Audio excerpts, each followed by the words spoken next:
一年一度的大拜拜又来了。哦不，是一年一度的年度盛事又来了。亚洲最大、最香，也是众多性感女优梦想登上的舞台 TRE 2025。大家好，这里是 Dark BK， 今天带您逛逛一个你一定有听过，但 99% 一定说不出全名的 TRE。曾经跟一位没参加过的朋友讨论很久，到底 TRE 是什么的缩写，直到我到了现场看了它的缩写，还是记不住。总之，它的全名就是 Taipei Red Expo。Expo 是 Exposition 博览会的缩写，简称台北最红博览会。我乱说的。入场券线上购买，需要先加入会员才可以买。如果单纯只想入场看看的话，记得先找优惠码再买，相当于多送一个小赠品。还有精英卡等不同卡别，可以参加大会的活动，也是要先线上抢购，然后线上预约抢人，时间要自己留意一下，免得错过跟你心爱女优互动的机会。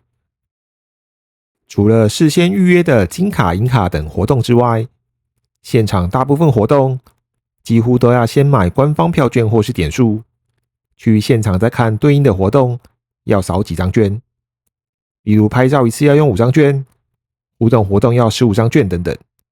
少部分摊位才能用现金，券可以在官网直接买，会场也有自动储值机可以买，不过会场的好像只能用现金。个人是不喜欢这种只能用券购买活动的方式，因为不是一张券一张券单卖，是一次要买几张，然后有不同的价钱，还是美金。当然，站在厂商的立场，这种卖法可以理解，而且把它当做一次买多张的话有优惠，也是合理。只是一来麻烦，二来券通常不会用到刚好用完，除非你常常参加他们的活动，不然留着看了就是碍眼。TRE 去年跟今年都办在南港展览馆的2馆，交通很方便，空间也蛮大的，逛起来还不错，至少都有地方可以休息。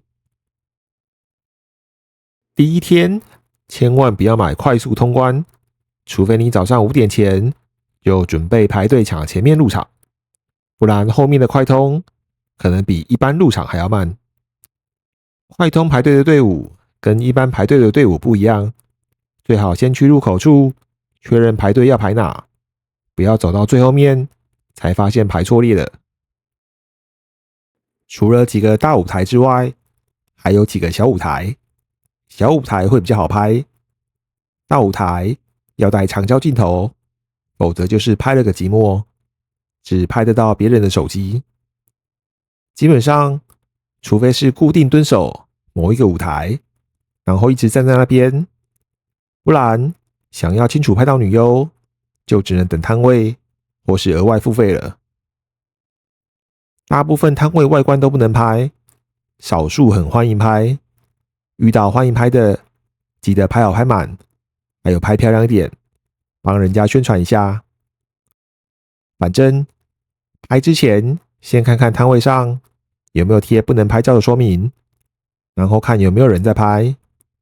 有人在拍的话，再跟着拍。如果被制止，也记得就不要再拍了。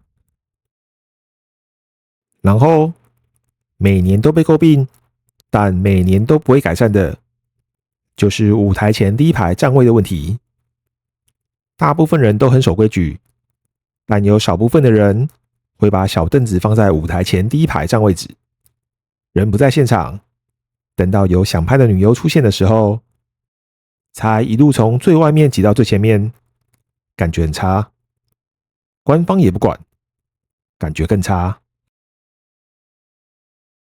至于互动内容，就请各位自己去看其他人的心得分享了。花费值不值得，因人而异。但毕竟一次能跟这么多女优近距离互动的场合，一只手都数得出来。就算不花钱互动，也是可以看看真实感溢出荧幕的女优，甚至拍拍照，或是拍拍人家拍照的手机。TRE 的好处是，几乎台面上有头有脸的性感女优跟经纪公司，还有一些叫得出名字甚至当红的写真女星都会参加，也很愿意参加。光在台湾能看到这些有牌子的女星，还一次这么多个，还可以互动，虽然要加钱，就非常值得了。想想你看了这么久的荧幕画面，现在居然可以看到真人实际在你眼前，不去现场支持一下，说不过去吧？